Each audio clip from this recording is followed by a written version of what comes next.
سر ایک تو گلگت بلتستان میں پاکستان پیپلز پارٹی حکومت سازی میں کامیاب ہوئی ہے سر، اس میں آئی پی پی کا بھی بڑا کردار ہے، آپ کیا کہتے ہیں سر اس ساری حکومت سازی کے معاملے میں؟ سب سے پہلے تو ہم گلگت بلتستان کے عوام کے شکر گزار ہیں جنہوں نے پاکستان پیپلز پارٹی کو مینڈیٹ دیا. اب پھر میں وزیر اعظم شہباز شریف صاحب کا اور مسلم لیگ نون کا جنہوں نے فوری طور پہ پاکستان پیپلز پارٹی کے مینڈیٹ کو تسلیم کیا، اور اس کے باوجود کہ وہ اپوزیشن میں بیٹھیں گے یا بیٹھ رہے ہیں، انہوں نے ہمارا وزیر اعلیٰ کو ووٹ دیا، انہوں نے ہمارا اسپیکر کو ووٹ دیا، وہ خود بھی ڈیپٹی اسپیکر کا عہدہ بھی سنبھال رہے ہیں. اور اس کے بعد آئی پی پی کے جو دوست ہیں، جو جماعت ان کا بھی ہم شکر گزار ہیں کہ انہوں نے ہمارے ساتھ دیا. ہم ایم ڈبلیو ایم کا بھی شکر گزار ہیں اور پی ٹی آئی کا امیدوار کے بھی شکر گزار ہیں کہ سب نے پاکستان پیپلز پارٹی کی مینڈیٹ کو تسلیم کیا، اور گلگت بلتستان کی تاریخ میں پہلی بار ہمارا وزیر اعلیٰ پاکستان پیپلز پارٹی کی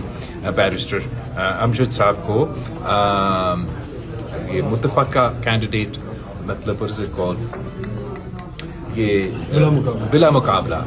مقابلہ الیکٹ ہوا، اور انشاءاللہ تعالی ہم اسی انداز سے سب کے ساتھ مل کے گلگت بلتستان کے مسائل کا حل نکالیں گے. یسٹرڈے ایران میں پریزیڈنٹ پاکستان آئے ہیں، پاکستان ایران تعلقات بہتر ہوں گے، کیا سمجھتے ہیں اس سے ایران کے ساتھ تیل اور گیس کے حوالے سے یا دیگر چیزیں؟ جہاں تک بالکل ایران پریزیڈنٹ آیا تھا کل، اور یہ جو امن کے لیے وزیر اعظم صاحب کا اور ہمارا فیلڈ مارشل صاحب کا کی پوری ٹیم کی کوشش،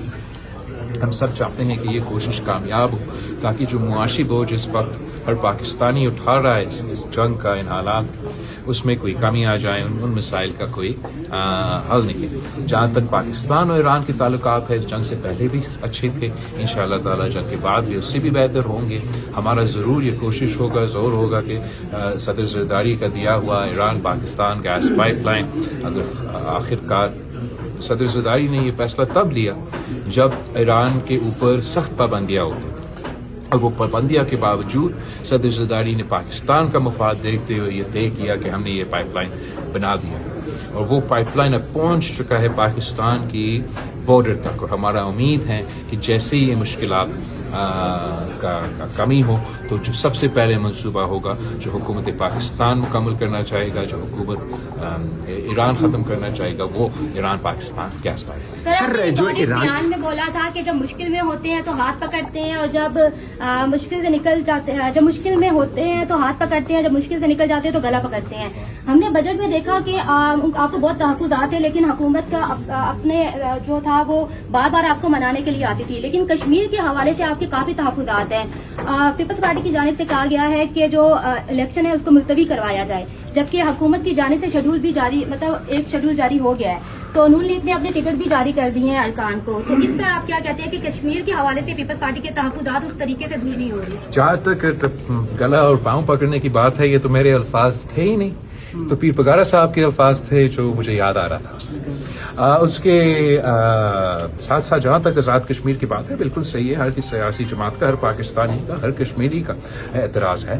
ہم نہیں چاہتے ہیں کہ حالات جس حد تک بگڑ چکے ہیں آزاد کشمیر پہ، میں یہ دن نہیں دیکھنا چاہ رہا تھا کہ حکومت کا بھی، بالکل حکومت کا، ریاست کا بھی پالیسی بڑے واضح ہے، اور عوام کی بھی، اور جو یہ احتجاج کرنے والے گروپس ہیں ان کے جو ایشوز ہے وہ سامنے ہیں. ہم چاہتے ہیں، پیپلز پارٹی چاہتے ہیں کہ تمام مسئلے سیاسی انداز میں، سیاسی طریقہ کار سے حل کیا جائے. پاکستان پیپلز پارٹی نے نہ کل، نہ آج، نہ کبھی الیکشن کو پوسپون کرنا چاہتے ہیں یا الیکشن سے پیچھے ہٹنا چاہتے ہیں. ہم الیکشنز کروانا چاہتے ہیں. میں ابھی گلگت بلتستان سے جیت کے آیا ہوں. میں کیوں چاہوں گا کہ آزاد کشمیر کا الیکشن، جہاں پاکستان پیپلز پارٹی جیتنے کے پوزیشن میں ہے، کہ وہ الیکشن ڈیلے کیا جائے. مگر کشمیر کے مفاد، ان حالات کو ایڈریس کرنے کے لیے ہم نے صرف اتنا ریکویسٹ کیا کہ جو اسکیڈول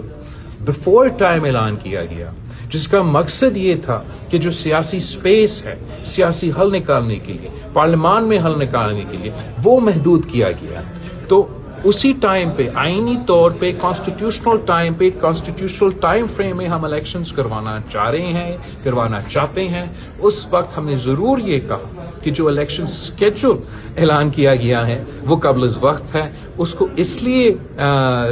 سورٹ آف ریکال کیا جائے تاکہ ہم وہ ان چیزوں کا سیاسی حل نکالے، ایک ٹروتھ اینڈ ریکنسیلیشن